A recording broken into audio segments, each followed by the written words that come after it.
Hello dear student, क्या हाल चाल है आपके। आई होप बहुत अच्छे होंगे और बहुत अच्छे कर भी रहे होंगे। तो कैसी चल रही है पढ़ाई। मैं यही उम्मीद कर रहा हूँ कि आपकी अच्छी चल रही होगी पढ़ाई और आप हमारे डीपीपी को कंटिन्यू कर रहे होंगे, आप हार्ड वर्क कर रहे होंगे। ये हार्ड वर्क कहीं ना कहीं आपको ये दिखाई देगा, कहीं ना कहीं आपको सफलता की तरफ लेकर जाएगा। तो इसी सोच के साथ आज हम लेक्चर स्टार्ट करने जा रहे हैं। आज है लेक्चर नंबर 7 एंड चैप्टर है, आप ऑलरेडी जानते हो, electrostatic potential and capacitance. NCERT का चैप्टर नंबर 2 है। ये नाम है एनसीईआरटी, लेकिन एनसीईआरटी का एक एक लाइन हम एक्सप्लेन करते हैं।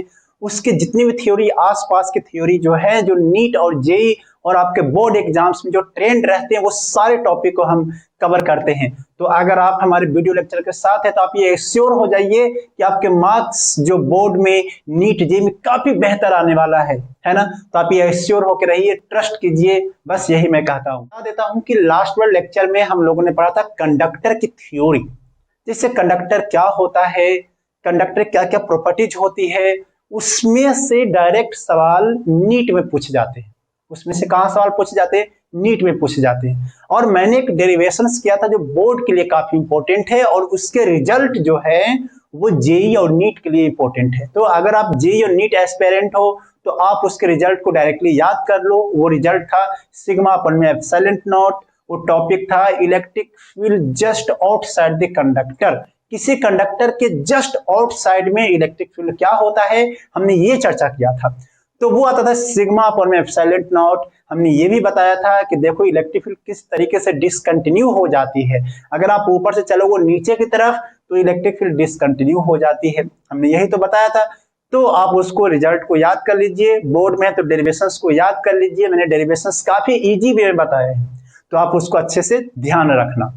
और मैंने ये भी चर्चा कर दिया था कि कंडक्टर के क्या क्या प्रॉपर्टीज होते हैं, कितने टाइप से प्रॉपर्टीज वेरिएशंस आती है। वो तमाम सारी बातें, थ्योरेटिकल चीजें मैंने लास्ट लेक्चर यानी कि लेक्चर नंबर 6 में हमने चर्चा किया था। अगर आप लोगों ने अभी तक लेक्चर नंबर 6 नहीं देखे हैं तो आप डिस्क्रिप्शन में जाइए और लेक्चर नंबर 6 पे जाके क्लिक कीजिए। और अगर आप चैनल पे नए हैं तो मैं ये बिल्कुल नहीं कह रहा हूं कि आप हमारे चैनल को सब्सक्राइब कीजिए। अगर आप नए हैं तो अगर अगले बार आप हमारे चैनल पे आना चाहते हैं तो आप सीधे सर्च कीजिए आरसीपी फिजिक्स, और आपको आपका खूबसूरत सा चैनल आपको दिखाई देगा। और वहां से आप तमाम सारी चीजें जो आपकी जरूरत है फिजिक्स से रिलेटेड, वो सारी चीजें देख सकते हैं। तो चलिए लेक्चर स्टार्ट करने से पहले एक बार रिव्यू देता हूं कि हम क्या क्या जानने वाले हैं। तो आज हम लोग जानने वाले electric field due to potential, potential energy किसके किसके कारण, hollow sphere, solid sphere, solid non conducting sphere, hollow non conducting sphere. आप लोग सोच रहे हो कि सर ट्रायंगल क्यों नहीं लिया, रेक्टेंगल क्यों नहीं लिया, स्फीयर ही क्यों लिया। तो मैं आपको बताना चाहूंगा मेरे दोस्त कि हमारे सिलेबस में नीट हो या जेई हो, सब में कंडक्टर के नाम पे सिर्फ स्फीयर ही है। कंडक्टर के नाम पे ऑलमोस्ट टॉपिक क्या है, स्फीयर है। तो हम स्फीयर पे ही चर्चा करने वाले हैं। तो हमारे जो मैंने सिलेबस देखा है और हमने जो लास्ट ईयर के सवाल को एनालिसिस किया है, तो उसमें हमने पाया है कि जो स्फीयर में भी 4 तरह के स्फीयर ज्यादा ट्रेंडिंग हैं। 4 तरह के स्फीयर ज्यादा ट्रेंडिंग है। वो स्फीयर का नाम है हॉलो स्फीयर, और स्फीयर में कंडक्टिंग है, नॉन कंडक्टिंग है। कंडक्टिंग में भी hollow sphere, solid sphere, non conducting में भी hollow sphere and solid sphere की चर्चा की गई है। तो हम धीरे धीरे से बारीकी से सब कुछ देखने वाले हैं, तो आप हमारे चैनल के साथ बने रहिए। चलिए मैं इसको हटा देता हूं।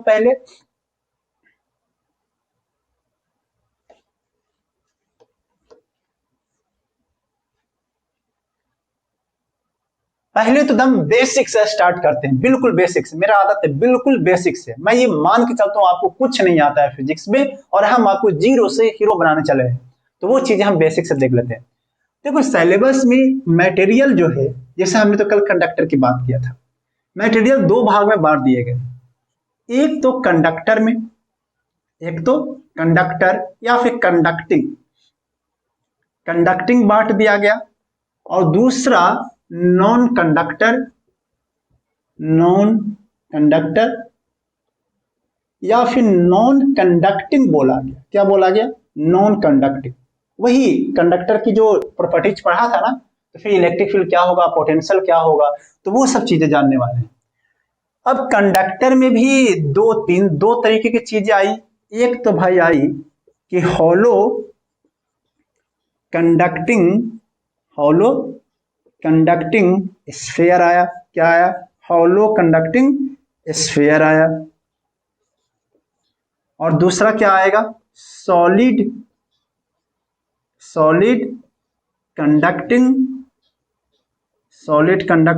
स्फीयर। मतलब दो तरीके के स्फीयर हमें जिसपे सवाल पूछे जाते हैं, वो कंडक्टर में दो तरीके के हैं। नॉन कंडक्टर में भी दो तरीके के हैं। वो कौन कौन सा है वो चर्चा कर लेता हूं। तो पहला है वही वाला हॉलो नॉन कंडक्टिंग स्फीयर। और इसमें जो है सॉलिड नॉन कंडक्टिंग। मतलब ये समझ में आ गया कि हमें जो सवाल जो पूछे जाएंगे, चाहे नीट हो, चाहे जेई हो, चाहे बोर्ड हो, उसमें आपको अगर स्फीयर अगर आएंगे तो वो दो तरीके के आएंगे। या तो कंडक्टर के रहेंगे या तो फिर क्या रहेंगे? नॉन कंडक्टर के। कंडक्टर में कौन कौन सा पार्ट है? एक तो हॉलो कंडक्टिंग स्फीयर है, एक तो सॉलिड कंडक्टिंग स्फीयर है। और नॉन कंडक्टिंग में कौन सा स्फीयर आपसे पूछा जाएगा? एक तो हॉलो नॉन कंडक्टिंग स्फीयर पूछा जाता है, एक सॉलिड नॉन कंडक्टिंग स्फीयर पूछा जाता है। अगर हम देखेंगे तो हॉलो कंडक्टिंग को हम HC से डिनोट शॉर्ट में कर सकते हैं। हॉलो कंडक्टिंग, क्योंकि बार बार लिखने से अच्छा है कि आप किससे डिनोट कर दो? HC से। आप टैलेंट हो, आप बता सकते हो कि सॉलिड कंडक्टिंग स्फीयर में, इसमें सॉलिड कंडक्टिंग स्फीयर में हम क्या डिनोट करेंगे? Solid conducting. क्या समझ में आ गया? सॉलिड कंडक्टिंग स्फीयर ही तो है, तो एस का हम नहीं लिख रहे हैं कि सॉलिड कंडक्टिंग सिर्फ लिख दे रहे हैं।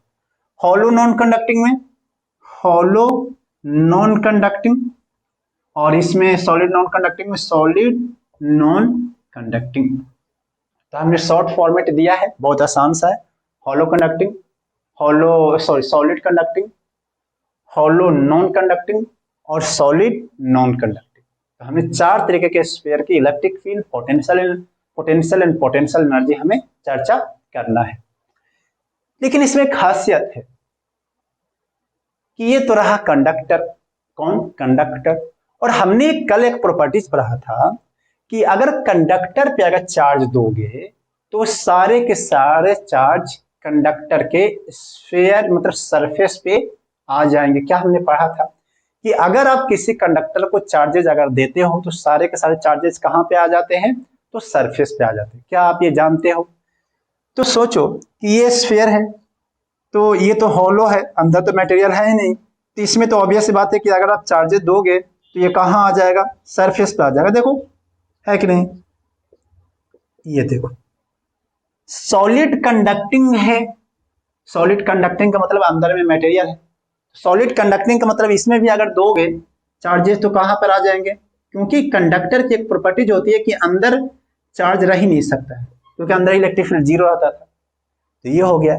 हॉलो नॉन कंडक्टिंग में तो नॉन कंडक्टिंग है और हॉलो है, मतलब लकड़ी का एक स्फीयर है ऐसा मान। नॉन कंडक्टिंग का मतलब वो लकड़ी का स्फीयर। तो लकड़ी का स्फीयर में अगर चार्ज को अगर एक जगह रख दोगे तो एक ही जगह पर रहेगा, वो न इधर जाएगा न उधर जाएगा। लेकिन अगर हम रीअरेंज थोड़ा सा करा दे कि क्यू को तोड़ के पूरे सरफेस में करा दें तो क्या इसी तरीके का दिखाई देगा? क्या इसी तरीके का दिखाई देगा? तुम लोग बोलोगे कि हाँ सर इसी तरीके का दिखाई देगा। और सॉलिड नॉन कंडक्टिंग में थोड़ा सा उल्टा होता है। नॉन कंडक्टिंग लकड़ी का एक गोला मान लो, तो लकड़ी के गोले में तो कंडक्ट चार्ज हो नहीं सकता है, तब पूरे वॉल्यूम में चार्ज चला जाता है। अगर आप रखोगे तो पूरे वॉल्यूम में जहां रखोगे वहां पर नहीं होगा। तो यानी कि नॉन कंडक्टिंग अगर है, सॉलिड नॉन कंडक्टिंग, तो अगर आप चार्ज अगर रखोगे तो पूरे वॉल्यूम में डिस्ट्रीब्यूट हो जाता है। हो क्या जाता है कि अपने से नहीं होता, मैं खुद करता हूं। जैसे मान लो कि ये प्लास्टिक का है, अब तूने चार्ज यहां रखा, 1 2 यहां रखा, 3 इसके अंदर डाल दिया, 4 इधर से कर दिया, 5 क्या पूरे सरफेस पे जैसे चाहो वैसे रीअरेंज कर सकते हो। तो इसका मतलब कि सॉलिड नॉन कंडक्टिंग में हम चाहे तो चार्जेस को पूरे वॉल्यूम में हम एक साथ रीअरेंज कर सकते हैं। तो लेकिन ये देखोगे तो hollow conducting sphere, solid conducting sphere और हॉलो नॉन कंडक्टिंग स्फीयर, कुछ एक ही तरीके का है तो तीन अलग अलग नाम, लेकिन इसकी प्रॉपर्टी जो है एक ही तरीके से आएगी। क्यों? क्योंकि सबके रेडियस अगर मैं आर ले लूं तो इसके भी आर, ये भी आर रेडियस का, ये भी आर रेडियस का, और चार्जेज है जो सब के सब सरफेस पे ही है, इसमें भी सरफेस पे ही है, इस पे भी सरफेस पे ही है। तो मतलब अगर मैं एक के कारण इलेक्ट्रिक फील्ड निकाल दूं, किसी के कारण, चाहे हॉलो नॉन कंडक्टिंग स्फीयर के कारण, solid non conducting hollow non conducting sphere और कंडक्टिंग स्फीयर और सॉलिड कंडक्टिंग स्फीयर, अगर तीनों के कारण मैं निकालता हूं तो तीनों क्या आएगा? सेम आएगा।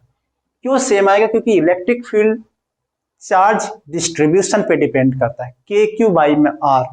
क्यू पूरे सरफेस पे डिस्ट्रीब्यूटेड है, आर उससे सेंटर से दूरी है, तो तीनों फॉर्मेटिंग एक जैसा है। और एक ही अलग हो गया, एक ही अलग हो गया, तो हम लोग क्या करेंगे? पहले solid conducting, solid non conducting और हॉलो कंडक्टिंग, ये तीन का एक साथ पढ़ेंगे। तीनों के लिए electric field, potential and potential energy, और इसका हम लोग अलग पढ़ेंगे और हम अच्छे अच्छे डेरिवेशंस करेंगे। आप उसको देखिए, बहुत ही इंपॉर्टेंट है। आप सवाल को देखोगे, लास्ट ईयर जेईई नीट में भरे पड़े सवाल की कमी ही नहीं इस टॉपिक में। हमने लास्ट लेक्चर में डीपीपी अटैच नहीं किया था, थ्योरेटिकल थी, डीपीपी नहीं बन पाई। इसके लेक्चर्स में डीपीपी आपको मिलेंगे, है कि नहीं? मैं इसको हटा दे रहा हूँ, आप लोग नोट कर लीजिए, मैं इसको हटा दे रहा हूँ, ठीक है। तो सबसे पहले हम इलेक्ट्रिक फील्ड निकालना सीखेंगे, उसके बाद पोटेंशियल सीखेंगे, उसके बाद पोटेंशियल एनर्जी सीखेंगे। तो सबसे पहले लिखते हैं electric field, electric field due to hollow conducting sphere, solid conducting sphere और हॉलो नॉन कंडक्टिंग स्फीयर। ठीक है, इस तरीके से हमने लिख दिया, क्योंकि सब सेम ही कॉन्फ़िगरेशन है ना। अब पहला में हम लोग सीखेंगे कि इलेक्ट्रिक फील्ड एट आर, लेकिन आर जो है वो कैपिटल आर से कम है। आर जो है कैपिटल आर से कम, मतलब अगर एक हमारा स्फीयर है, तीनों में से कोई सा भी, तो चार्जेस जो है ये बिल्कुल अंदर में है, सॉरी बाहर सरफेस पे है, और इसका जो रेडियस है वो कितना है? आर है। ठीक है, हम रेडियस को थोड़ा इधर से लिख देते हैं, मतलब रेडियस जो है कितना है? आर है। और हमें स्मॉल आर दूरी पर निकालना है इलेक्ट्रिक फील्ड, तो पी पॉइंट मान लेते हैं। कौन सा पॉइंट मान लेते हैं? P point. तो electric field at P point क्या बनेगा? बोलो, electric field at P point क्या बनेगा? क्या करेंगे? गॉस लॉ को याद करेंगे। एक्चुअल में एप्लीकेशन ऑफ गॉस लॉ है, और इससे कैसे थ्योरी चैप्टर नंबर 1 में, एनसीईआरटी के चैप्टर नंबर 1 में दे दिए थे। मैंने बताया भी था कि देखो मैं इसको एक्सप्लेन करूंगा, एक साथ करूंगा। इसके थ्योरी एनसीईआरटी से पढ़ोगे तो चैप्टर नंबर 1 ट्वेल्थ के बुक से चैप्टर नंबर 1 पार्ट 1 जो फिजिक्स की है उसमें है, लेकिन मैं एक साथ बता रहा हूँ, है ना। यहाँ पर अगर देखोगे तो ये गॉसियन सरफेस बना लो। क्या बना लो? Gaussian surface.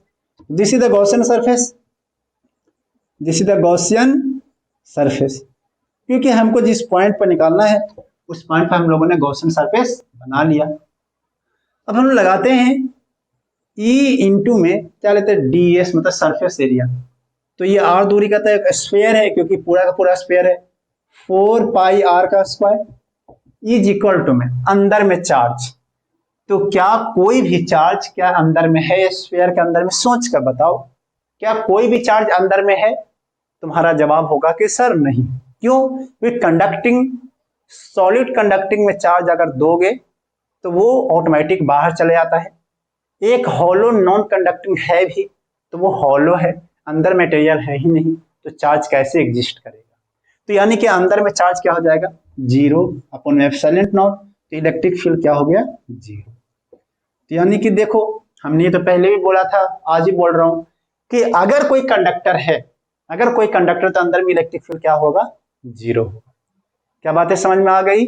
बहुत ही आसान है, नोट कर लीजिए। तो अंदर में इलेक्ट्रिक फील्ड हो गया 0। स्क्रीन को पॉज कर लो, नोट कर लो। हटा दूं? क्या आपके पास कॉपी पेन है? नहीं है, कोई बात नहीं, आप मेमोरी में सेव कर लो, और तो कोई उपाय ही नहीं है। अगर आप लेक्चर देख लो और कॉपी पेन आपके पास नहीं है तो मेमोरी में स्टोर कर लो। तो यहाँ पर हो गया इलेक्ट्रिक फील्ड क्या हो गया? 0। अब मैं इसको हटा दे रहा हूं।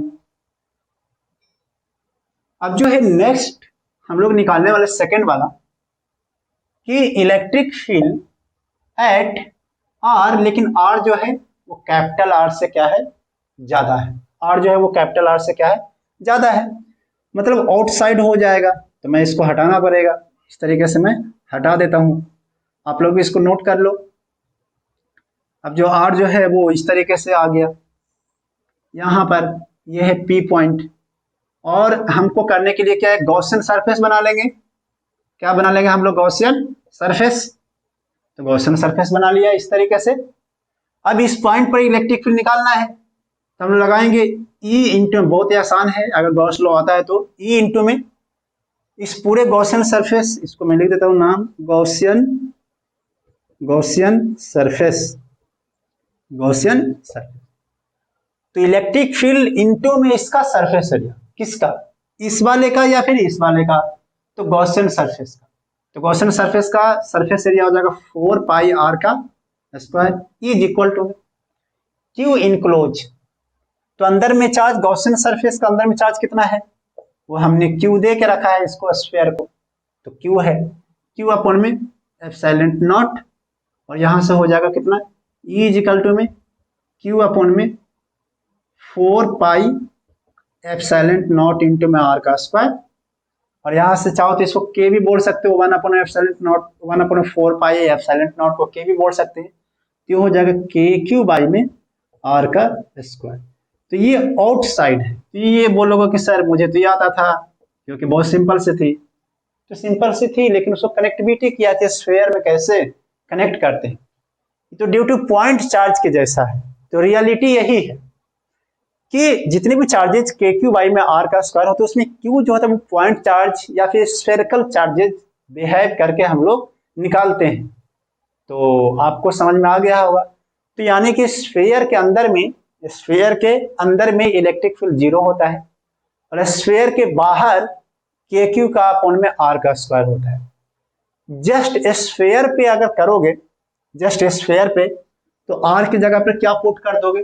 कैपिटल आर, तो वो हो जाएगा के क्यू अपॉन में कैपिटल आर का स्क्वायर हो जाएगा, और वो सबसे ज्यादा होगा।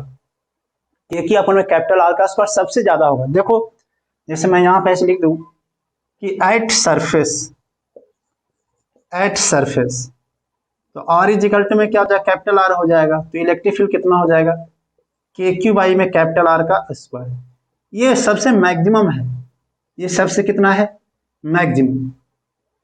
सोचो कि आप जैसे जैसे आर बढ़ेगी तो आर बढ़ेगी तो कम होगा ना, आर बढ़ेगी तो क्या होगा? कम होगा। तो इलेक्ट्रिक फील्ड कम होते हैं, जैसे जैसे डिस्टेंसेस बढ़ने लग जाते हैं वैसे वैसे इलेक्ट्रिक फील्ड क्या हो जाते हैं? कम होने लग जाते हैं। तो सबसे मैक्सिमम यही है। अगर आप इसका छोटा सा ग्राफ बनाओगे, जब वो किताबों में अक्सर मिलते हैं, तो इलेक्ट्रिक फील्ड का बहुत खूबसूरत सा एक ग्राफ बन जाता है इस तरीके से। कैसे कि इलेक्ट्रिक फील्ड ऊपर है, और ऊपर मतलब वाई एक्सिस पे, और यहाँ सेंटर की दूरी से हम आर मान लेते हैं। तो सोचो कि आर इज इक्वल टू में कैपिटल आर पर, उसके पहले क्या इलेक्ट्रिक फील्ड 0 होता है?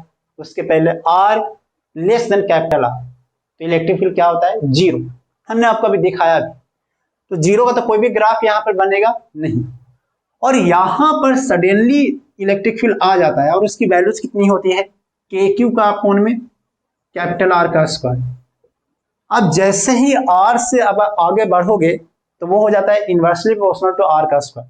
तो उसका ग्राफ थोड़ा इस तरीके से ऐसे बनता है, के क्यू बाई में आर का स्क्वायर, यानी कि इलेक्ट्रिक फील्ड जो है वो इनवर्सली प्रोपोर्शनल टू 1 अपॉन में आर का स्क्वायर। क्या बातें समझ में आ गई? ठीक है, बहुत सिंपल सा है, आप इसको नोट कर लो। ग्राफ बहुत इंपॉर्टेंट है इसके, कई कम्पिटेटिव एग्जाम्स में डायरेक्टली ग्राफ दे दिए हैं और पूछे जा चुके हैं। तो ग्राफ आप बना लीजिए, समझ के बनाइए। इधर इलेक्ट्रिक फील्ड क्या है? 0 है। इधर इलेक्ट्रिक फील्ड क्या है? 0। उधर इनवर्सली प्रोपोर्शनल टू 1 अपॉन में आर का स्क्वायर है, और ये जो है मैक्सिमम इलेक्ट्रिक फील्ड है। कौन सा इलेक्ट्रिक फील्ड है, मैक्सिमम इलेक्ट्रिक फील्ड है, इससे ज्यादा नहीं हो सकता है। इन्फिनिटी पर इलेक्ट्रिक फील्ड जीरो हो जाएगा, जैसे क्योंकि ये ग्राफ आर को बेस को टच नहीं करता है, ये जो ग्राफ जो है लाइन बनाए वो बेस को टच नहीं करता, लेकिन बहुत अनंत डिस्टेंसेस पे जाकर ऐसा मानते हैं कि वो टच कर जाता है, इलेक्ट्रिक फील्ड क्या हो जाता है, जीरो हो जाता है। तो आप इसको नोट कर लीजिए, मैं इसको हटा देता हूं। तो ये थी हमारी इलेक्ट्रिक फील्ड की कहानी। अब हम लोग जानने वाले हैं कि पोटेंशियल किस तरीके से निकालते हैं, और पोटेंशियल सीखने के बाद हम लोग जानेंगे पोटेंशियल एनर्जी कैसे निकालते हैं। चलिए, पोटेंशियल निकालना बहुत ही बेहद ही आसान है, उसका सबसे इजी पार्ट यही है, इसका तीनों पार्ट का हम लोग पोटेंशियल सीख लेते हैं। तो potential due to hollow conductor, solid conductor and hollow non conductor. हम लोग तीनों एक साथ क्यों पढ़ रहे हैं, क्योंकि तीनों का कॉन्फ़िगरेशन एक जैसा है। तीनों का कॉन्फ़िगरेशन एक जैसा होने की वजह से सारी चीज electric field, potential energy and potential, ये सब सेम जैसे आते हैं। तो चलिए हम इसको भी पढ़ लेते हैं। चलिए, तो हम लोग ये करने वाले हैं कि पहला पोटेंशियल एट आर दूरी, but r is less than capital r, मतलब इनसाइड हम लोग जानने वाले। उसमें हम लोगों ने नहीं लिखा था इनसाइड, लेकिन वो ऑब्वियस बात समझती, तो वो इनसाइड वाले पार्ट को हम लोग पढ़ने जा रहे हैं। अब यहाँ पर जब आप देखोगे कि ये कौन सा स्फीयर है, पहचानना मुश्किल है जब तक बोल ना दे, क्योंकि तीनों का कॉन्फ़िगरेशन एक ही जैसा होता है। अब जैसे यहाँ से आर दूरी है, तो पोटेंशियल जो है, पोटेंशियल एट आर जो निकालेंगे वो तो क्या रहने वाला है, कांस्टेंट। क्यों कांस्टेंट रहने वाला है, क्योंकि इलेक्ट्रिक फील्ड क्या हो जाता है, जीरो। इलेक्ट्रिक फील्ड जीरो होने के वजह से hollow conductor, solid conductor and solid non conductor में पोटेंशियल इनसाइड दी क्या होता है, कांस्टेंट होता है। अब कांस्टेंट होता है तो मतलब P पॉइंट पे, Q पॉइंट पे, R पॉइंट पे, S पॉइंट पे, सारे पॉइंट पर सेम ही आएंगे, सारे पॉइंट पर सेम ही आएंगे। तो सेम आएंगे तो हम क्यों ना हम इस सेंटर पे निकाल के जनरलाइज कर देते हैं, सेंटर पे निकाल के जनरलाइज कर देते हैं। अब तुम लोग का कहना होगा कि सर यहाँ क्यों नहीं निकालते हो, क्योंकि यहाँ से सबकी दूरी अलग अलग होगी और आप ऐड करोगे तो शायद बहुत मुश्किल से एक डेरिवेशन आ जाएगा। हमको ये पता है कि अंदर में पोटेंशियल कांस्टेंट रहनी है, तो किसी एक पॉइंट पर अगर आसानी से निकाल ले और उसी को जनरलाइज कर दें कि सारे पॉइंट पर वही रहेगा, तो इसमें क्या बुराई है, इसमें तो कोई बुराई है ही नहीं। तो वही हम लोग करने वाले, सबसे आसान तरीका हम लोग जानने वाले हैं। तो सेंटर पे पोटेंशियल एट सेंटर पे अगर देखेंगे तो होगा कितना, सारे चार्जेस से, छोटे छोटे चार्जेस से आर दूरी पर, ये भी आर दूरी, ये भी आर दूरी, ये भी आर दूरी, सब पे आर दूरी है, सबके कारण आर दूरी पर है।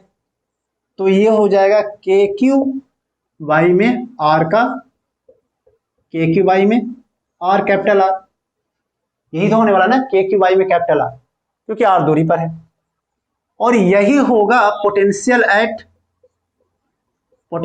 एट आर दूरी पर, के क्यू वाई में कैपिटल आर। ये मतलब कांस्टेंट होता है, इंडिपेंडेंट होता है आर से, इंडिपेंडेंट हो गया, इंडिपेंडेंट फ्रॉम स्मॉल आर, और वो सरफेस तक के क्यू वाई में आर रहे, सरफेस तक के क्यू वाई में आर रहने वाला, सरफेस तक।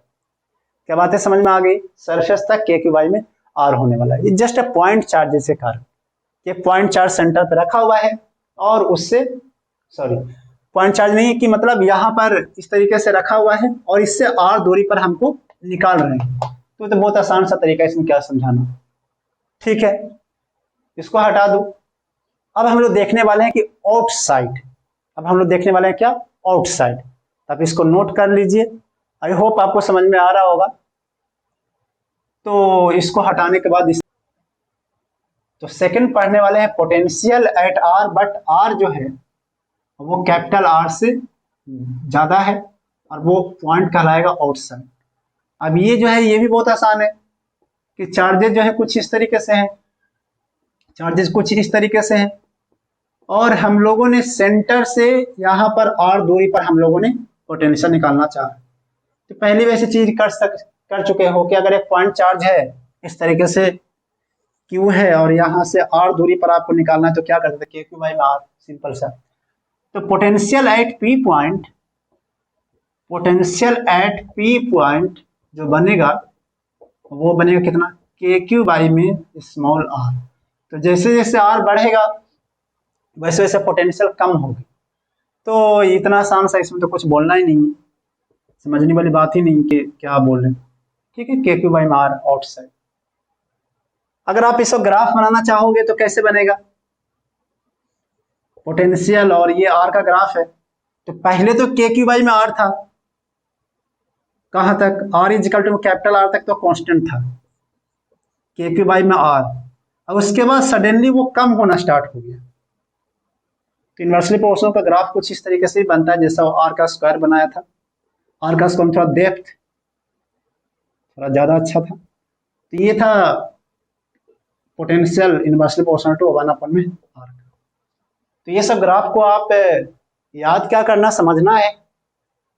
डायरेक्टली ये ग्राफ कई बार पूछे जा चुके हैं, तो आपको रटना नहीं है, आपको समझ लेना है। तो इलेक्ट्रिक फील्ड सीख गए, पोटेंशियल सीख गए। जो हम लोगों ने सीखा उसमें कोई भी दिमाग यूज नहीं किया है, सिंपल सा है, इसमें कोई भी दिमाग हम लोगों ने यूज नहीं किया है, सिंपलिसिटी है, बिल्कुल सिंपल सा है। अब हम लोग पढ़ने वाले हैं पोटेंशियल एनर्जी की। पोटेंशियल हो गया, इलेक्ट्रिक फील्ड हो गया, पोटेंशियल हो गया, और हम लोग अब जानने वाले हैं क्या, पोटेंशियल एनर्जी। तो पोटेंशियल एनर्जी भी सीख लेते हैं, कैसे निकालते हैं।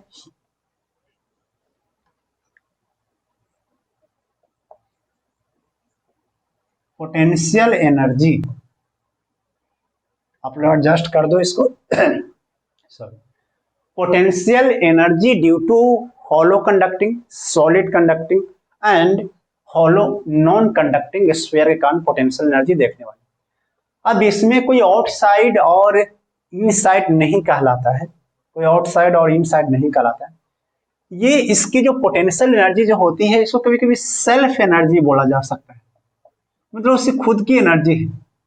क्यों, क्योंकि जैसे देखो पोटेंशियल एनर्जी जब लिखते हैं तो दो चार्जेज होती है, क्या होती है, दो चार्जेज होती है। तो लिखते हैं कि दो चार्ज की एनर्जी है KQ1 Q2 अपॉन में R। लेकिन इसमें तो कोई दो चार्ज है नहीं, इसमें एक सिंगल चार्ज है जो पूरे बॉडी पे रखा गया है कि नहीं। तो KQ कुछ जो भी डेरिवेशन अपना आ जाए, तो एक उससे सेल्फ एनर्जी है कि स्फीयर है, और स्फीयर को अगर ब्रेक करोगे, उसके चार्ज को हटाओगे, तो आपको उतनी एनर्जी देनी पड़ेगी। इसमें कोई डबल चार्ज सिस्टम नहीं है, सिंगल चार्ज सिस्टम है, और उसकी एनर्जी निकालने जा रहे हैं। तो वैसे एनर्जी को हम लोग क्या बोलते हैं, सेल्फ एनर्जी बोलते हैं। ऐसे एनर्जी को हम लोग क्या बोलते हैं, सेल्फ एनर्जी बोलते हैं। तो सेल्फ एनर्जी का मतलब समझ में आया हुआ कि ये उसका खुद की एनर्जी है, जो जब हम रख रहे थे उस टाइम बना था। लेकिन कैसे बना था, सिंगल चार्ज में भी एनर्जी कैसे क्रिएट हुई, उसको डेरिवेशन से समझे। आप ऐसे समझे कि फाइनल जो है इस पे चार्ज Q आना है, फाइनल जो चार्ज है इस पे क्या आने वाला है, Q आने वाला है, फाइनल चार्ज। लेकिन ऐसा तो नहीं कि एक ही बार सबके सब चार्ज आ गए होंगे। जैसे मान लेते हैं कि 50 कूलम है, कितने कूलम है, 50 कूलम। तो ऐसा तो नहीं कि 50 कूलम एक ही बार आ गया, पहले 0 था, तो पहले हो सकता है कि 1 कूलम आया होगा, हो सकता है 2 कूलम आया, फिर 10 कूलम आया, फिर 20 कूलम आया, फिर 30 कूलम आया, फिर 50 कूलम आया। कुछ इस तरीके से कॉन्फ़िगरेशन हुआ होगा। तो ऐसे समझो कि टोटल चार्ज तो Q आने हैं 50, लेकिन वो 50 आने में टाइम लगा, धीरे धीरे। और वो चार्जेज को ला कहाँ से रहे, हम लोग ला रहे इंफिनिटी से, चार्ज को ला रहे हैं और उस स्फीयर पे हमको रखना है। कहाँ से चार्ज ला रहे हैं, इंफिनिटी से, एंड उस स्फीयर पे हमको लाकर रखना है। बहुत सिंपल सी ये बात है। तो जैसे कि Q जो है टोटल, हम ऐसे सोचे कि इंफिनिटी यहाँ पर है और इंफिनिटी से हम लोग चार्ज को ला रहे हैं, छोटे छोटे चार्ज को DQ को लाए हुए, और यहाँ पर DQ को रखा, फिर छोटा सा DQ लाए, यहाँ पर रखा DQ को, फिर एक DQ को लाए। लेकिन जब हम DQ ला रहे थे थोड़े थोड़े चार्ज, तो पहला DQ को लाए होंगे तो कोई भी काम करना नहीं पड़ा। फिर जब दूसरा DQ जब लाए होंगे, तो क्या ये दोनों DQ के वजह से काम करना पड़, सर पहला DQ के वजह से काम करना पड़ गया होगा। फिर जब तीसरा डीक्यू को लाए तो क्या ये दोनों के अगेंस्ट में काम करना पड़ा कि नहीं पड़ा? फिर और छोटा सा डीक्यू लाए तो क्या ऐसा करना पड़ा? लेकिन एट इंस्टेंट पर क्या ऐसा हो गया होगा? कैसा कि भाई इस पे चार्जेस जो हैं वो क्यू जमा हो गया होगा, डी क्यू ऐड करके क्यू क्या हो गया होगा? एक्युमुलेट हो गया। हुआ कि नहीं हुआ? बहुत आसान सा तरीका है कि पहले डी क्यू लाए थोड़ा थोड़ा। पहला जब डी क्यू लाए होंगे इन्फिनिटी से तो कोई भी काम करना नहीं पड़ा। फिर थोड़ा सा डी क्यू लाए तो काम करना पड़ा। किसके अगेंस्ट में? पहले वाले डी क्यू के अगेंस्ट में। फिर जब तीसरा डी क्यू जब लाए तो क्या वो दोनों के अगेंस्ट में काम करना पड़ गया? बहुत अच्छी बात है। तो थोड़ी देर के बाद 5-10 घंटे के बाद देखा कि इस पे चार्ज कितना हो गया? क्यू हो गया, स्मॉल क्यू। अब जब स्मॉल क्यू होगा तो इसकी पोटेंशियल जनरेट हो गई होगी कितना? के क्यू वाई में आर। हुआ होगा कि नहीं हुआ होगा? है कि नहीं? क्योंकि सरफेस पे पोटेंशियल कितना होता है? के क्यू वाई में आर। यहाँ पे के डी क्यू वाई में आर होगा, यहाँ पर के क्यू वाई में आर। अब जब तुम डी क्यू ला रहे थे तो क्या आपको काम करना पड़ा? कितना काम करना पड़ा? इसके पोटेंशियल के अगेंस्ट में। सोचो, क्या पूरे क्यू के अगेंस्ट में काम करना पड़ गया आपको? क्यू के अगेंस्ट में काम करना पड़ गया। इन्फिनिटी से ला रहे हैं, इन्फिनिटी पे पोटेंशियल कितना था? 0। और फाइनल जहां पे लेके जा रहे हैं वहां पे पहले से आपने डी क्यू दे दिया है तो वहां पे क्यू चार्ज या स्मॉल क्यू चार्ज जमा हो गया। और वो स्मॉल क्यू चार्ज के कारण वहां पे पोटेंशियल आ गई, और पोटेंशियल आ गया कितना? के क्यू वाई में आर आ गया। ठीक है, इतना आप समझ गए कि हाँ यार के क्यू वाई में आ रहा है। आप नोट कर लीजिए, आप नोट कर लीजिए। नोट कर लिया? हटा दो। अब देखो हुआ क्या। अब हुआ ये कि जो वर्क डन हमको करना पड़ेगा, वर्क डन करना पड़ेगा, वो कितना करना पड़ेगा? क्यू इंटू में वी, क्यू इंटू में वी। ऐसे डेल्टा भी लिख सकते हो, वी फाइनल माइनस में वी इनिशियल। तो इनिशियल कहाँ से ला रहे हैं? इन्फिनिटी से। तो इन्फिनिटी से तो इन्फिनिटी पर पोटेंशियल क्या हो जाता है? 0। तो ये हो जाएगा क्यू इंटू में वी फाइनल, और वी फाइनल है कितना? के क्यू वाई में आर। यहाँ पर ये पोटेंशियल है वी फाइनल, ऐसा बोलो, के क्यू वाई में आर। इन्फिनिटी पे पोटेंशियल कितना है? 0 से ला रहे हैं हम लोग। तो के क्यू वाई में आर, ये डी क्यू चार्ज को ला रहे हैं ना? हाँ, डी क्यू चार्ज। ठीक है, डी क्यू चार्ज को ला रहे हैं पोटेंशियल। अब यहाँ पे के वाई में आर हो गया, ये क्यू इंटू में डी क्यू, ये हो गया। और चार्जेस कहां से कहां तक? 0 से जब स्टार्ट किया था तो 0 चार्ज था, अब कहां तक जमा कर देना है? Capital Q. और जब आप इसको इंटीग्रेट करोगे तो के क्यू का स्क्वायर बाई में 2r हो जाएगा। ये होगा उसकी पोटेंशियल एनर्जी। इंटीग्रेशन आपको समझ में आ गया क्या? क्यू का इंटीग्रेशन क्या हो जाएगा? क्यू का स्क्वायर बाई में 2, अपर लिमिट रख दो, कैपिटल क्यू, के क्यू का स्क्वायर बाई में 2। बहुत आसान सा है, इसको इंटीग्रेट करके देखो ना। तो ये हुई किसी स्फीयर का, किसी स्फीयर में कौन सा? सॉलिड कंडक्टिंग, हॉलो कंडक्टिंग और हॉलो नॉन कंडक्टिंग स्फीयर का सेल्फ एनर्जी हुई, या फिर पोटेंशियल एनर्जी की बोल सकते। तो क्या बातें समझ में आई? बहुत ही आसान तरीके से मैंने समझाया है, किताबों में देखोगे तो बहुत टफेस्ट तरीका है। अब जब इसको जब देखोगे, इसको हटा दूं, नोट कर लो।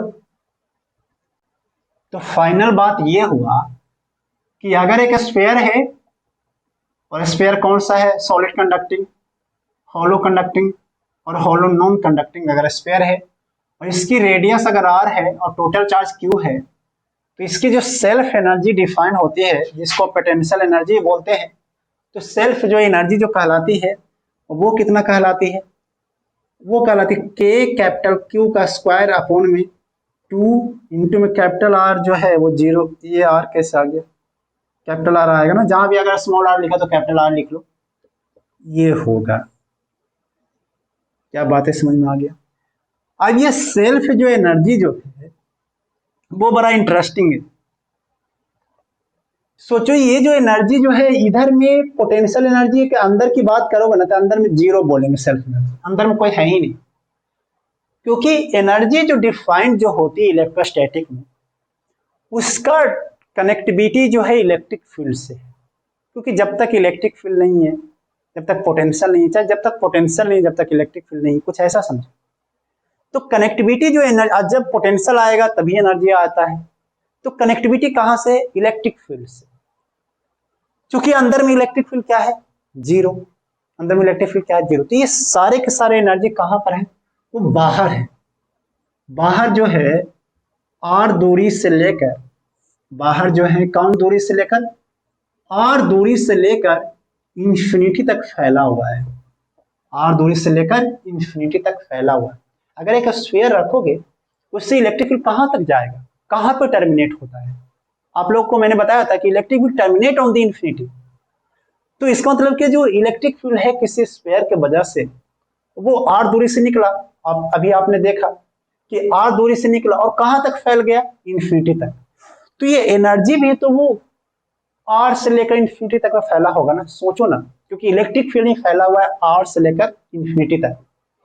तो ये सेल्फ जो एनर्जी जो है वो ही फैला हुआ है कहां से? आर दूरी से लेकर इंफिनिटी तक के बीच में फैला हुआ है। बात ये फैक्ट है, जब आप चार्जेज को ला रहे तो कहां से ला रहे थे? इंफिनिटी से। वो आर दूरी पर रखे थे। सोच कर देखो, अगर आप चार्जेस को लाते, डीक्यू चार्ज को जब ला रहे थे तो वो आपने कहां से लाया? इंफिनिटी से। कहां तक रखा? आर दूरी तक रखा। आपने लाया इंफिनिटी से और आर दूरी पर आपने रखा है चार्जेस को। तो इंफिनिटी से लाया और आर दूरी पर रखा, तो एनर्जी भी कहां डिस्ट्रीब्यूट होगी? बोलो, एनर्जी भी कहां डिस्ट्रीब्यूट होगी? वो आर दूरी से लेकर इंफिनिटी तक के बीच में डिस्ट्रीब्यूटेड होगी। तो this is a self energy and distributed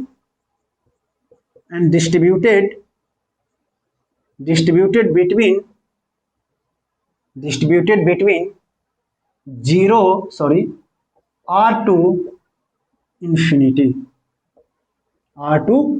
बहुत ही सिंपल है, distributed between r to infinity. क्या आपको क्लियर हुई बात? आपको क्लियर हो रहे होंगे बात, है ना? बहुत ही अच्छा कॉन्सेप्ट है, बहुत ही जबरदस्त है। शायद आप YouTube पे सर्च करो, ऐसे थ्योरिया बहुत ही कम मिलेंगे आपको। इसको करने से आपको एकदम ये बूस्ट, मैं विश्वास दिलाता हूं कि आपके कॉन्सेप्ट इतनी क्लियर मैं करा दूंगा कि आप नीट जेईई के सवाल को यूं ही चुटकियों में कवर कर लो। अब टफेस्ट क्वेश्चन का तो मैं अलग बात है कि एडवांस के सवाल आपको प्रैक्टिस से आएंगे, बट इतना करने के बाद नीट जेईई के सवाल बहुत ही आसानी से क्रैक कर सकते हैं। तो इसको मैं हटा देता हूं, आपने नोट कर लिए होंगे। तो ये थे अपने एक पार्ट हमने खत्म कर दिया जिसका नाम था hollow conductor, solid conductor and hollow non conducting पे सवाल। तो जब हमने कंप्लीट किया, जब भी आपको बोले कि एक स्फीयर है और आपको ये क्लियर नहीं किया कि चारों स्फीयर में से कौन सा है, तो आप एक कैटेगरी वाला सिलेक्ट कर लो, हॉलो कंडक्टर। ओके, नहीं तो बोलता है कि वो चार्ज पूरे में डिस्ट्रीब्यूटेड है, पूरे वॉल्यूम में डिस्ट्रीब्यूटेड, इसका मतलब ये एश्योर है कि वो सॉलिड नॉन कंडक्टिंग स्फीयर की बात कर रहा है। पूरे में चार्ज डिस्ट्रीब्यूशन बोला है तो, और अगर कुछ नहीं बोला, सिर्फ स्फीयर बोला, तो आप मान के चलना कि वो कौन सा है? हॉलो कंडक्टर बोल दो और सॉलिड कंडक्टर बोल दो, दोनों एक ही बात है, मान लो अपने मन से। या फिर हॉलो नॉन कंडक्टिंग स्फीयर बोल, ये तीनों आपको बोलने से काम हो जाएंगे। ठीक है, अब क्या बढ़िया बढ़िया सवाल करेंगे, मतलब बहुत बेसिक सा सवाल एक दो उठाते हैं, और हम लोग अगला जो नेक्स्ट जो वीडियो लाने वाले हैं वो सिर्फ न्यूमेरिकल पे लाने वाले हैं इस टॉपिक का। तो हम अभी बेसिक एलिमेंट्री सा सवाल आपको करवा देते हैं ताकि आपको थोड़ा सा बूस्ट आए कि चलो भैया मैं कुछ कर रहा हूँ, मैं सीख रहा हूँ, है कि नहीं। ऐसे मेन जो इस पे आज का लेक्चर पे न्यूमेरिकल जो आएंगे, बहुत प्यारे से न्यूमेरिकल, वो नेक्स्ट वीडियो में होगा। तो नेक्स्ट वीडियो के लिए इंतजार कीजिए, अभी तो फिलहाल जो मैं करवा रहा हूँ वो करिए। तो अभी मैं एनसीईआरटी का सवाल आपको बोर्ड के सामने दे रहा हूँ और आप सवाल को नोट कर लीजिए। चलिए, तो आपको बोर्ड पर आने वाले हैं सवाल, देखते रहिए बोर्ड पर। तो सवाल लिखा हुआ है कि spherical conductor R is equal to 12 centimetre has capital Q 1.6 into 10 to the power -7 coulomb distributed uniformly on its surface. What electric field and potential at inside the sphere बोला है, पहला जस्ट आउटसाइड द स्फीयर बोला है, और सी क्या बोला है, at the point 18 centimetre from the centre of the sphere बोला है। तो ये काफी आसान सा सवाल है, मैं इसको कर देता हूँ कि एक स्फीयर है, उस पर चार्ज कितना दे के रखा है, Q इक्वल टू 1.67 कूलम और रेडियस कितना देके रखा है 12 सेंटीमीटर। तो रेडियस देके रखा है 12 सेंटीमीटर, ठीक है, रेडियस देके रखा है 12 सेंटीमीटर। पहला सवाल का आंसर दे देते हैं। पहला सवाल है कि इनसाइड कितना होगा, एनसीईआरटी का सवाल है बिल्कुल, इनसाइड कितना होगा। तो भाई चार्जेस तो है वो ऊपर में डिस्ट्रीब्यूटेड यूनिफॉर्मली है वो भी, क्योंकि इसका सरफेस एरिया यूनिफॉर्मली है तो चार्जेस भी यूनिफॉर्मली डिस्ट्रीब्यूट होंगे। तो सेंटर पे क्या होगा इनसाइड में कहीं भी ले लो तो क्या होगा 0। क्या बात समझ में आ गया। इलेक्ट्रिक फील्ड क्या होगा सेंटर पे चाहे इनसाइड पर क्या होगा वो होगा 0। दूसरा में है कि सरफेस पे कितना हो जाएगा, तो सरफेस पे निकालो बताओ कितना, के क्यू बाई में सरफेस का पॉइंट में 1/2 यही होगा ना, इलेक्ट्रिक फील्ड के क्यू अपॉन आर का स्क्वायर। तो के की वैल्यू रखोगे 9 × 10⁻9 और कैपिटल क्यू 1.67 × 10⁻⁻7 अपॉन में 0.12 का होल का स्क्वायर। जब इसको जब सॉल्व करोगे तो कितना आएगा बताओ, ये आएगा 10⁵ न्यूटन पर कूलम। ये थे। थर्ड आप निकाल लो, यहाँ पर 18 रख देना 0.18, जो भी आया आंसर आपका हो जाए। ये बहुत एलिमेंट्री सा सवाल मैंने आपको करवाया, जस्ट गधे सा सवाल। क्यों, ये गधा सवाल है, कोई भी कर लेगा, ठीक है। क्या इससे कुछ अच्छे से सवाल मैं करवाऊं, तो नीट का सवाल है, पहले मैं इसको हटा देता हूं, उसके बाद मैं अच्छा सवाल कराता हूं। तो सवाल है नीट 2014 में आ चुका है और लिखा हुआ है conducting a sphere of radius r is given A charge capital Q, ठीक है। The electric potential and the electric field eight the centre of the sphere respectively. खुद आंसर दे दो, इसमें क्या मैं बोलूं, बताओ कौन सा। इलेक्ट्रिक पोटेंशियल कितना हो जाएगा अंदर में, के क्यू बाई में आर, के की वैल्यू 1/4πε0, और इलेक्ट्रिक फील्ड कितना हो जाएगा 0 अंदर में। तो बी ऑप्शन द करेक्ट। इसमें तो कुछ टाइम ही नहीं लेना यार, क्या करें ऐसे सवाल ही आ रहे हैं तो मैं क्या करूं, है ना। तो हो गया, माफी करना, इसको क्या मैं बताऊं, खुद से कर सकते हो दोस्त। नेक्स्ट क्वेश्चन नंबर है, क्वेश्चन नंबर क्या मतलब नीट का ही सवाल है और 1994 में आ चुका है, 1994 में आ चुका है और लिखा हुआ है a hollow metallic sphere of radius 10 centimetre is charge such that potential of its surface is 80 volt. Surface पे पोटेंशियल कितना है 80 volt. The potential at the centre of the sphere कितना हो जाएगा। ओहो, ये सवाल तो बड़ा जबरदस्त है। तो मतलब कि एक जो है स्फीयर है, कोई सा भी स्फीयर हॉलो ही बोला है, कौन सा हॉलो, रेडियस है 10 सेंटीमीटर, कुछ चार्ज दे दिया, कितना चार्ज दे दिया नहीं बोला। तो लोग बताओ क्या होगा आंसर इसका। सवाल आपने देख लिया, नोट भी कर लिया होगा। इसके सरफेस पे पोटेंशियल 80 वोल्ट, सरफेस पे पोटेंशियल कितना 80 वोल्ट। बताओ सेंटर पे कितना, बता दो यार, सेंटर पे कितना बता दो, कितना 80 वोल्ट, क्योंकि ये सब कांस्टेंट होते सरफेस पर। तो ये भी हो जाएंगे, यहां पर भी 80, यहां पर भी 80, यहां पर भी 80, यहां पर भी 80 वोल्ट, ठीक है। आ गया समझ में।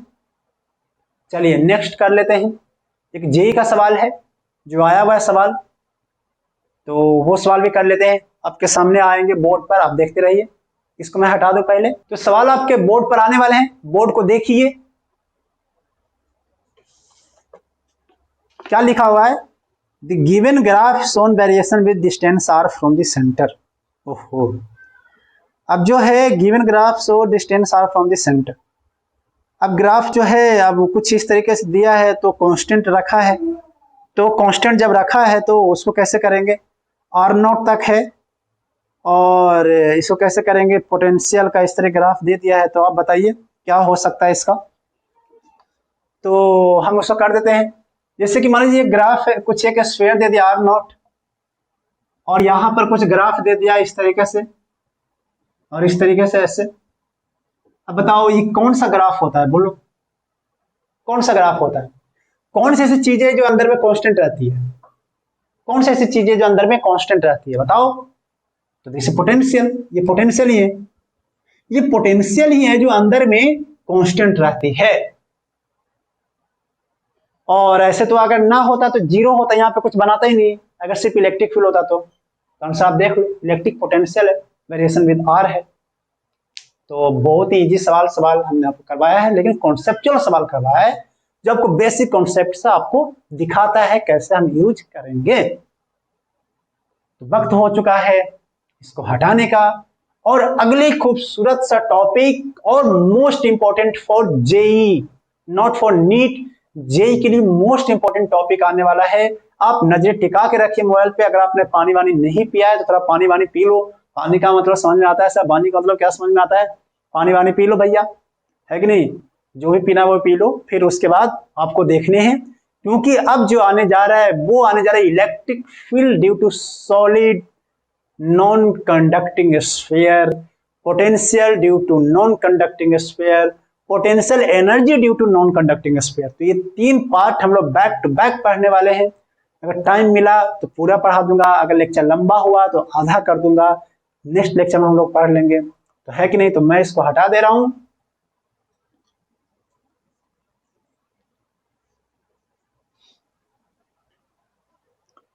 तो चलिए पढ़ने वाले हैं एक स्पेशल, एक प्यारा सा, एक सिंगल सा अकेला टॉपिक जिसका नाम है electric field due to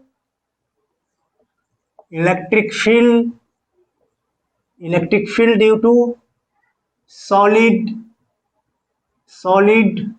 non conducting sphere, solid non conducting sphere, हम लोग उसको पढ़ने वाले हैं।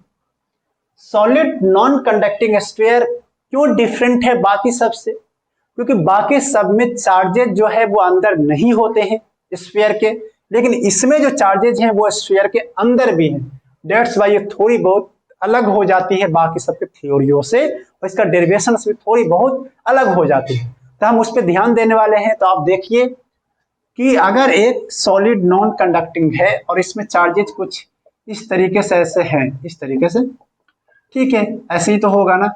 एक लकड़ी का फुटबॉल है और आप मानिए कि उसके अंदर भी चार्जेज भरे हुए हैं और रेडियस जो है वो आर है। अब हम लोग पहला केस पढ़ने वाले हैं कि इलेक्ट्रिक फील्ड कौन सा, electric field at r less than capital r पर, मतलब कहां पे, इनसाइड में, लेस देन आर पर। तो मान लीजिए कि यहां पर हम लोग निकालने वाले हैं, तो हम लोग पहले क्या करेंगे कि सबसे पहले टोटल चार्ज मान लेंगे कि टोटल चार्ज कितना है, इस पे कैपिटल क्यू। हमको ऑब्वियस सी बात है कि एक गॉसियन सरफेस जब बनाऊंगा अंदर में, तो अंदर में टोटल चार्ज की जरूरत पड़ेगी उस गॉसियन सरफेस के अंदर। तो क्यों ना हम इसकी चार्ज डेंसिटी पता कर लें, कैपिटल क्यू अपॉन में 4/3 पाई आर का क्यू, कूलम पर मीटर का क्यू। इसमें क्या बुराई है बोलो, चार्ज डेंसिटी का नाम सुना है तुम लोगों ने, चार्ज डेंसिटी का नाम सुना होगा, मैंने रिसेंटली बताया चार्ज डेंसिटी। तो चार्ज डेंसिटी होता क्या है कि टोटल चार्ज अपॉन में टोटल वॉल्यूम, तो टोटल वॉल्यूम इस स्फीयर का कितना है, 4/3 पाई आर का क्यू। ये छोटे स्फीयर का मत मान लेना, क्योंकि चार्ज डेंसिटी पूरे चार्ज, मतलब पूरा जो चार्ज है पूरे वॉल्यूम में डिस्ट्रीब्यूटेड है, सिर्फ इतना में ही नहीं। तो हम लिखेंगे कैपिटल क्यू अपॉन में 4/3 पाई आर का क्यू। अब हमने गॉसियन सरफेस बना लिया इनसाइड के लिए, गॉसियन सरफेस बना लिया इनसाइड के लिए, तो बना लिया, ठीक है, गॉसियन सरफेस बना लिया। अब हम इस पे इलेक्ट्रिक फील्ड का जो गॉस लॉ वो अप्लाई करेंगे, E इंटू में 4 पाई आर का स्क्वायर, सरफेस एरिया किसका, गॉसियन सरफेस एरिया कितना, 4 पाई आर का स्क्वायर, इंटू में टोटल चार्ज, किसके अंदर में टोटल चार्ज, उस गॉसियन सरफेस के अंदर में टोटल चार्ज। ये हो जाएगा डेंसिटी इंटू में 4/3 पाई आर का क्यू, स्मॉल आर का क्यू अपॉन में एप्सिलॉन नॉट। बताओ यहाँ पे क्या दिक्कत है, डेंसिटी मतलब चार्ज डेंसिटी, मास डेंसिटी मत समझ लेना, चार्ज डेंसिटी इंटू में आपको कितना वॉल्यूम में आपको चाहिए, क्या आपको इतना वॉल्यूम में चाहिए, तो उतना वॉल्यूम हमने ले लिया 4/3 पाई आर का क्यू।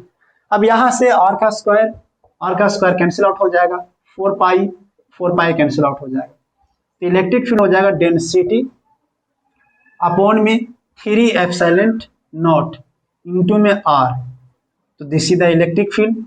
और ये देखो इलेक्ट्रिक फील्ड वेरीज कर रहा है स्ट्रेट लाइन वेरिएशन से आर के साथ, मतलब जैसे जैसे आर बढ़ेगी वैसे वैसे इलेक्ट्रिक फील्ड भी बढ़ेगी।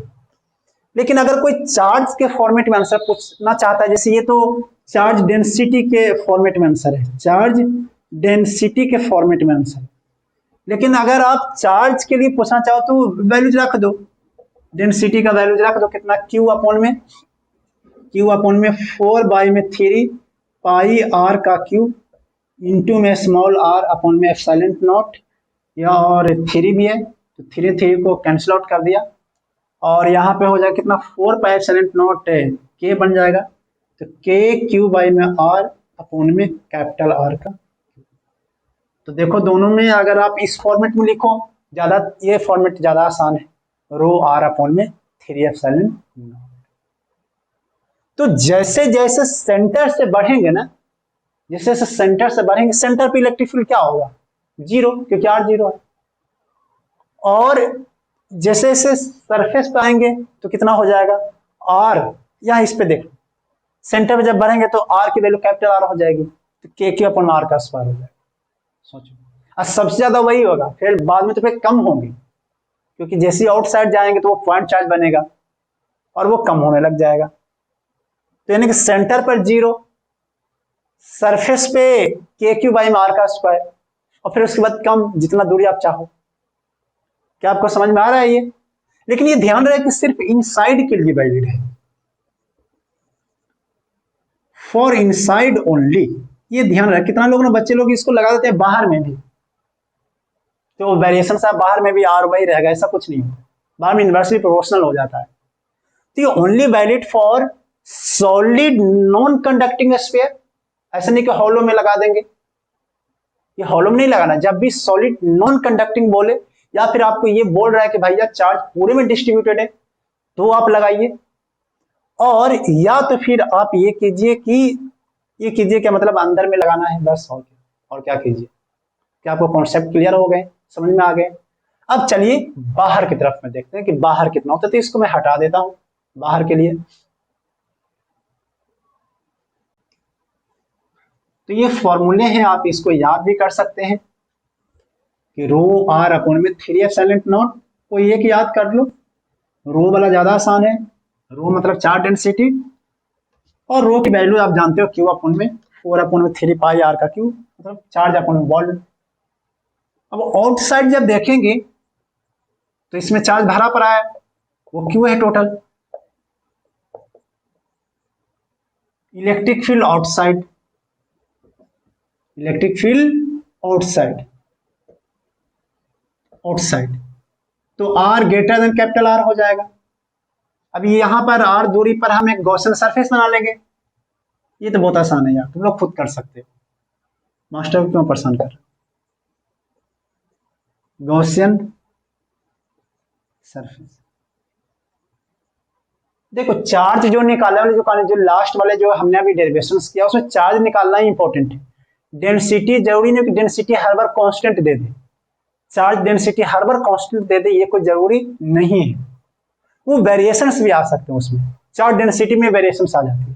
जैसे दे दिया डेंसिटी ही ऐसा दे दिया 3Q और R दे दिया कुछ ऐसे, तो R में वेरिएशंस है ना। अब टोटल चार्ज कैसे निकालोगे, इसमें डेरिवेशंस करना पड़ता है, ये अपर लेवल की जो क्वेश्चंस होते हैं वो अगर जेई में अगर रहेंगे, एनालिसिस करने के बाद अगर रहेंगे तो मैं वैसे सवाल करवाऊंगा, अगर नहीं रहेंगे तो मैं नहीं करवाऊंगा, ऑब्वियस बात है। तो ये डेंसिटी पे ध्यान दिया जाए, अगर कांस्टेंट डेंसिटी है तब तो टोटल डेंसिटी इनटू वॉल्यूम कर दो, कांस्टेंट डेंसिटी नहीं वेरिएशन है तो भैया फिर इसमें टफेस्ट इंटीग्रेशन, टफ क्या मतलब इंटीग्रेशन आ जाती है, जो बच्चे आप लोग डरते हो इंटीग्रेशन से। मैं 1-2 सवाल आपको करवाऊंगा, बहुत बेहतर सा सवाल, इसमें भी आए या ना आए अलग बात है, मैं आपको सिखा दूंगा कि कैसे करते हैं, लेकिन पहले आपको सिंपल सा सीखना पड़ेगा, सिंपल सा सवाल करने के लिए मैं आपको सिखाऊंगा, उसके बाद मैं इसको भी करूंगा, ठीक है। पेशेंस बनाए रखो, है कि नहीं, patience and focus the key role of success, तो समझ रहे हो ना। तो इसको मैं हटा देता हूं। तो अगर आप गॉसियन सरफेस आपने जो बना लिया, और अगर आप R दूरी पर निकालना चाहते हो तो लगा दो E इंटू में 4 पाई R का स्क्वायर, 4 पाई, इसका गॉसियन सरफेस का एरिया कितना होता है 4 पाई आर का square is equal to total charge q upon में एप्सिलॉन नॉट, और यहाँ से इलेक्ट्रिक फील्ड कितना हो जाएगा क्यू अपॉन में 4 पाई एप्सिलॉन नॉट इंटू में आर का स्क्वायर, और इलेक्ट्रिक फील्ड ये होगा के हो जाएगा तो के क्यू अपॉन में आर का स्क्वायर। तो देखो ये तो देखा हुआ था, मैं तो ये खुद जान रहा था। तो ये ओनली आउटसाइड है, ये ओनली कहां पर है आउटसाइड, मतलब अगर आप आउटसाइड निकाल रहे हैं तब तो आर का स्क्वायर पे वेरिएशन जाएगी, और अगर अंदर निकाल रहे हैं तो स्ट्रेट लाइन जाएगी डायरेक्टली प्रोपोर्शनल टू आर। तो इसको हटाने के बाद सिंपल है ना, इसमें तो कुछ बोलना ही नहीं है। तो अगर मैं ग्राफ देखूं किसका electric field and small r का, अगर मैं एक ग्राफ देखूं इस तरीके से इलेक्ट्रिक फील्ड एंड आर का, तो आर इज इक्वल टू में कैपिटल आर, अंदर में कैसे वेरिएशन से स्ट्रेट लाइन, बाहर में कुछ इस तरीके से हाइपरबोलिक कर्व इसको बोलते हैं, और अंदर में था कितना रो, इस वाला पॉइंट पे कैपिटल आर अपॉन में 3 एप्सिलॉन नॉट, यही था ना इस तरीके से। हाँ स्मॉल आर की तरफ वेरिएशन था, और अगर इसका ग्राफ देखना चाहो ये कैसा इक्वेशन में तो रो आर अपॉन में 3 एप्सिलॉन नॉट है, और इधर में देखना चाहिए तो के क्यू अपॉन में आर का स्क्वायर है। तो ये inversely proportional to 1 upon r का स्क्वायर है, ये डायरेक्टली प्रोपोर्शनल टू आर है। मैं कोई जल्दीबाजी में हूं क्या, सिंपल सी है, इसमें क्या जल्दीबाजी। ठीक है, हटा दो हटा दो, चलो हटा देता हूं, आपने कह दिया तो हटा देते हैं।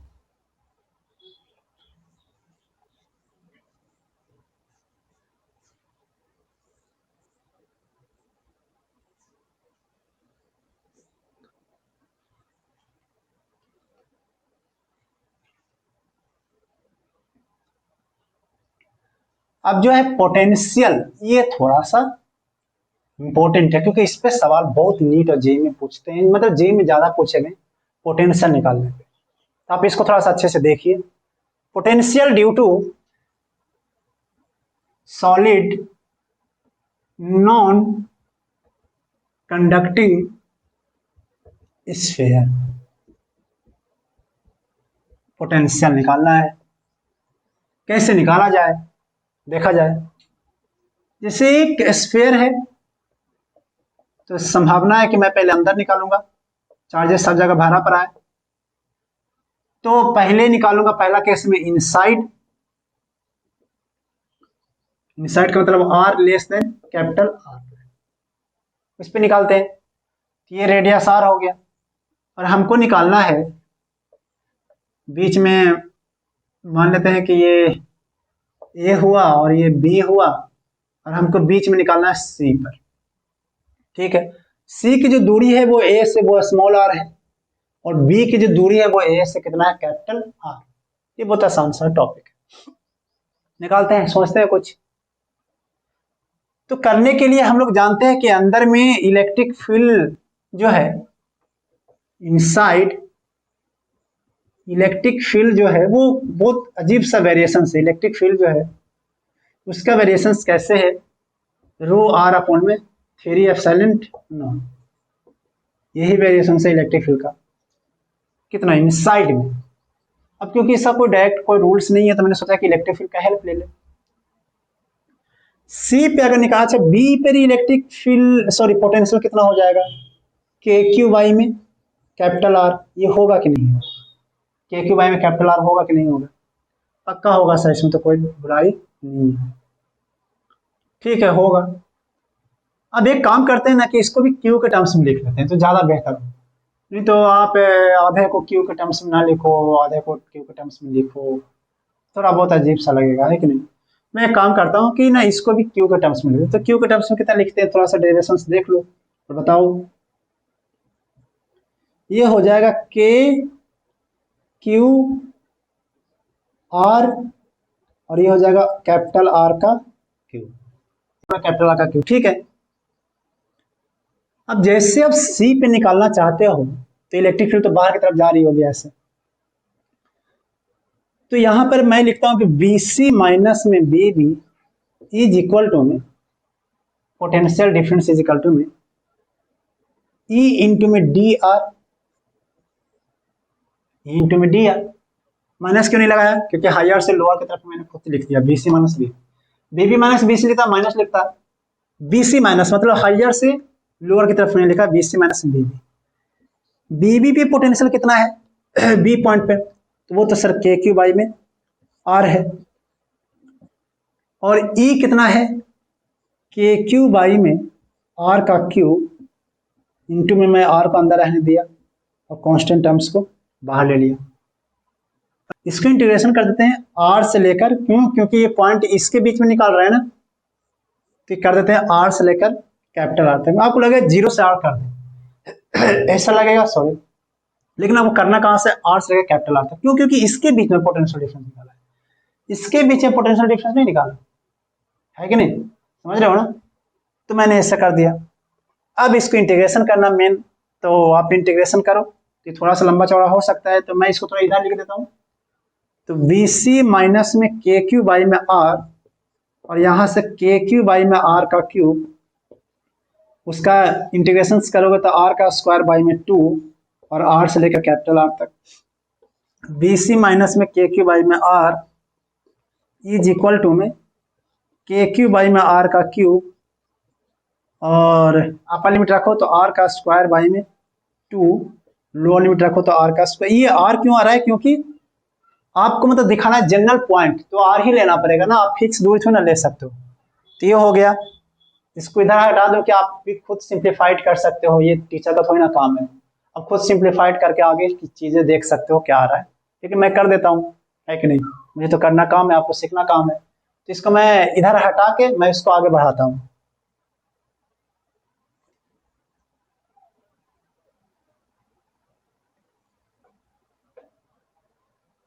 तो यहां पर अगर देखेंगे तो कितना हो जाएगा, बी सी माइनस में के क्यू बाई में आर, और यहां पर हो जाएगा, अगर आप इसको अंदर कर दोगे तो कितना हो जाएगा, ये आर का स्क्वायर कट जाएगा, तो के क्यू बाई में 2r, के क्यू बाई में 2r, और ये हो जाएगा माइनस में के क्यू आर का स्क्वायर बाई में 2r का क्यूब।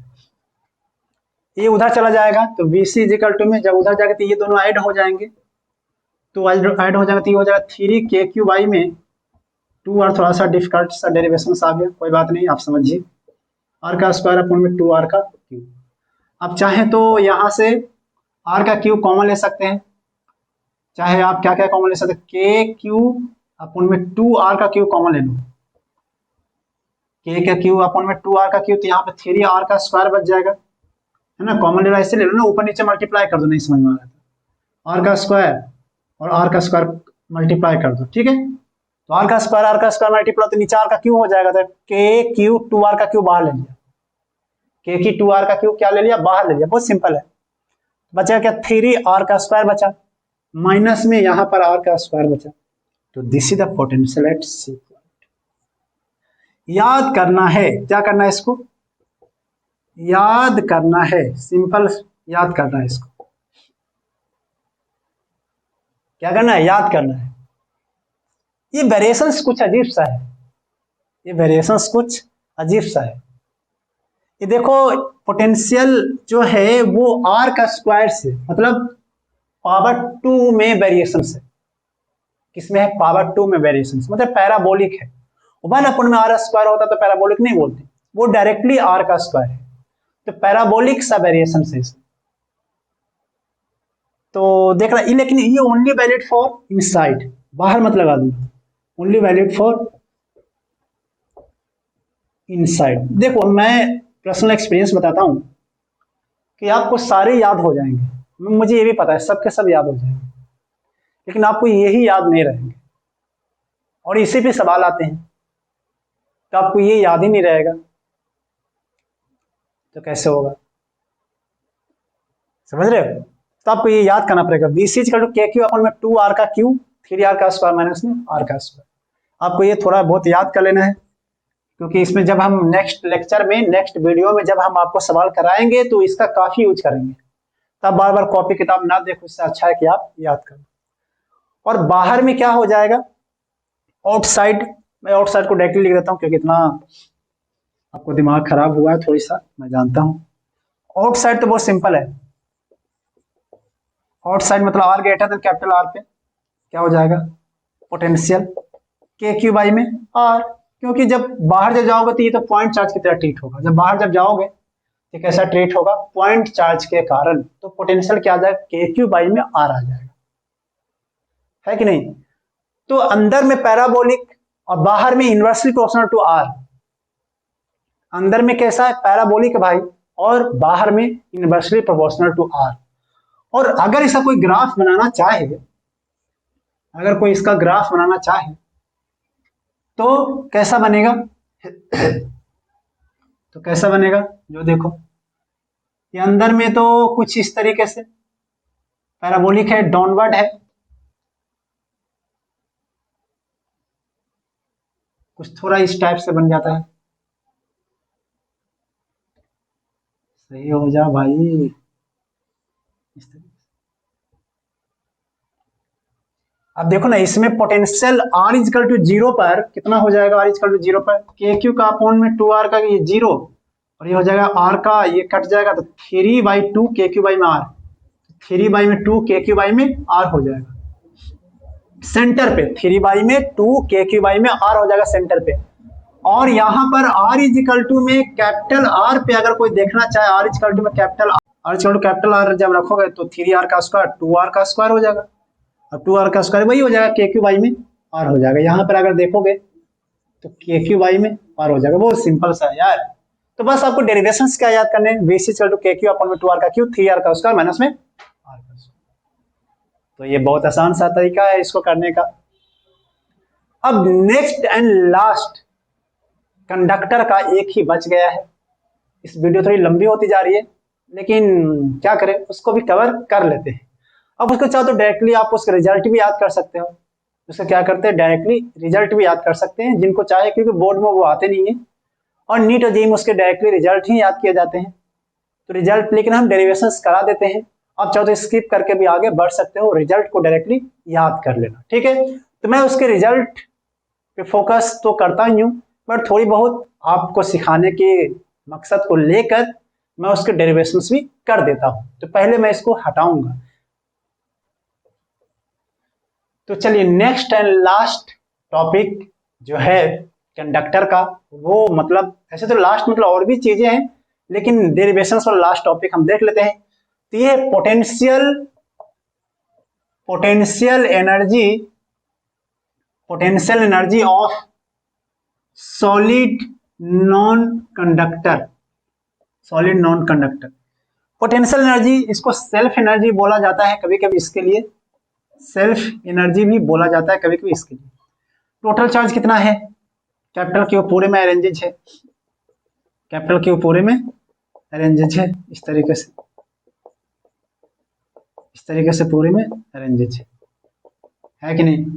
अब इसका जो है रेडियस अगर आर है, टोटल चार्ज क्यू है, तो डेंसिटी की जरूरत पड़ेगी, चार्ज डेंसिटी। तो चार्ज डेंसिटी कितना बन जाएगा, चार्ज डेंसिटी बन जाएगा रो इज इक्वल टू में कैपिटल क्यू अपॉन में 4π3πr का क्यू बन जाएगा, है कि नहीं।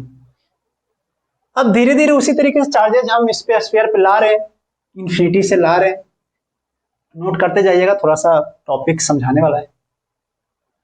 तो एक स्फीयर है और हम स्फीयर पे ला रहे हैं, धीरे धीरे चार्जेस इन्फिनिटी से ला रहे हैं। कुछ समय बनेगा कि जब यहाँ पर आर बनेगा स्मॉल आर, चार्जर ला रहे हैं तो ऐसे पे सजाएंगे, एक लाया, दो लाया, ऐसे कर करके एक स्मॉल आर का एक स्फीयर बना है कि नहीं रास्ते में। तो स्मॉल आर का जो स्फीयर बना, चार्जेस को ला कहां से रहे, इन्फिनिटी से। तो इसमें जो क्यू जो बनेगा वो डेंसिटी इंटू में 4π3πr का क्यू बनेगा। और फिर से आप डी क्यू जब लाएंगे इन्फिनिटी से तो क्या वर्क डन होगा, ऐसे तो क्यू हमने कि इंस्टेंट पे मान लिया, तो जब इंस्टेंट पे माना तो उस समय क्यू ये होगा, और उस इंस्टेंट पे अगर डी क्यू को ला रहे हैं तो क्या वर्क डन करना पड़ जाएगा, डी क्यू को लाएंगे तो वर्क डन करना पड़ जाएगा।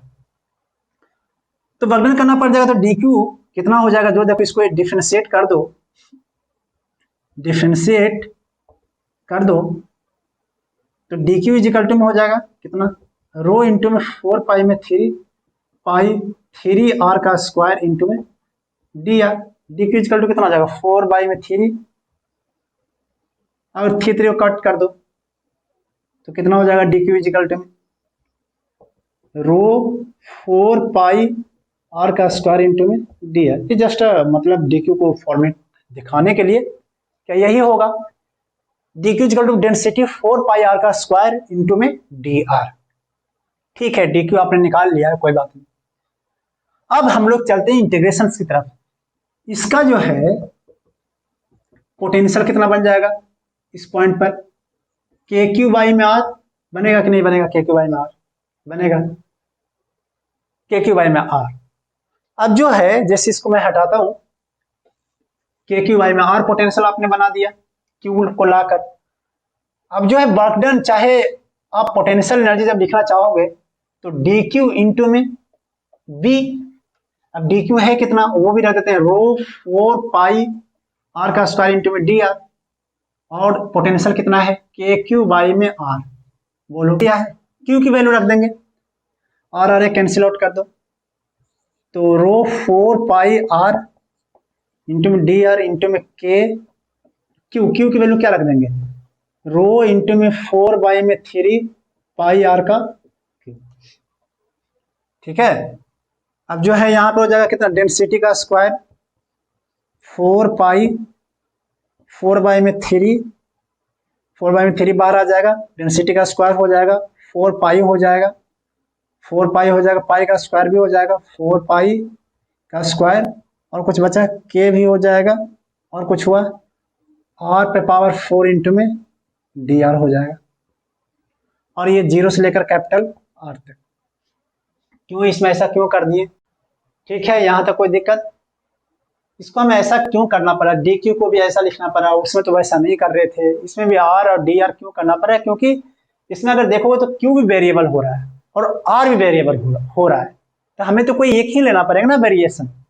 अब दोनों को दोनों डी क्यू भी रख दो, डी आर भी रख दो, तो फिर मामला गड़बड़ा जाएगा। तो कोई एक को डी क्यू को डिफ्रेंशिएट करके हम ऐसे पुट कर दिए। अब इसे पूरे के पूरे कांस्टेंट है, पूरे के पूरे क्या है कांस्टेंट। इसको जब करोगे तो कितना हो जाएगा, के इंटू में 4 बाई में 3 रो का स्क्वायर इंटू में 4 पाई का स्क्वायर। इसको जब करोगे तो आर पे पावर 5 अपॉन में 5, और ये हो जाएगा 0 से लेकर कैपिटल आर तक। इसको मैं हटा देता हूं, इधर का हटा दूं,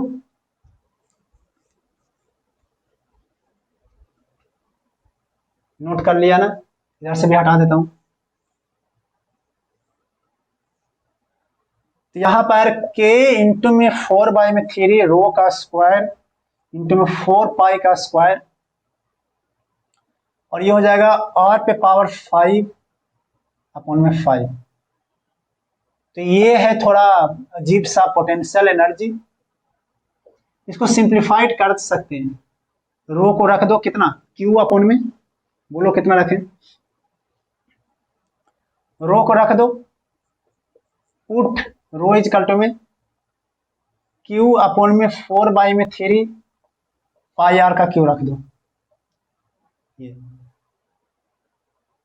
ठीक है। तो कितना हो जाएगा, ये हो जाएगा हमारे पास k इंटू में 4 बाई में 3 डेंसिटी का स्क्वायर q का स्क्वायर, ये 16 अपॉन में 9 इंटू पाई का स्क्वायर इंटू में r पर 6 हो जाएगा, 4 पाई का स्क्वायर इंटू में, हिम्मत बनाए रखो, हिम्मत बनाए रखो, डरो नहीं, कटेगा, खतरनाक कटने वाला है, ये कट गया, पाई का स्क्वायर कट गया, मतलब पूरा का पूरा कट गया, 4 और 16 से कट गया, 3 और 3 ये हो गया।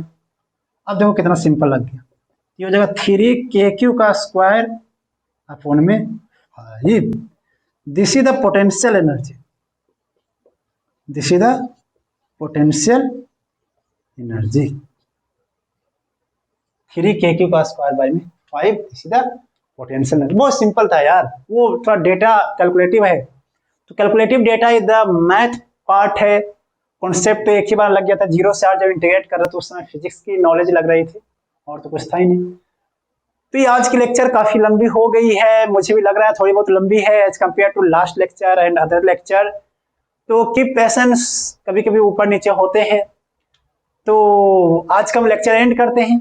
आप पढ़ाई करते रहिए, आप डीपीपी को जरूर देखिएगा। आपको हो सकता है कि डीपीपी, आज का डीपीपी आपसे ना बने, हो सकता है आपका डीपीपी आज ना बने, लेकिन नेक्स्ट लेक्चर जब हम न्यूमेरिकल करवाएंगे तो मैं एश्योर रहता हूं कि आपके सारे के सारे डीपीपी मतलब क्वेश्चंस बन जाएंगे नेक्स्ट लेक्चर देखने के बाद, क्योंकि नेक्स्ट लेक्चर में हम लोग इसकी एप्लीकेशंस बताएंगे, न्यूमेरिकल करके दिखाएंगे।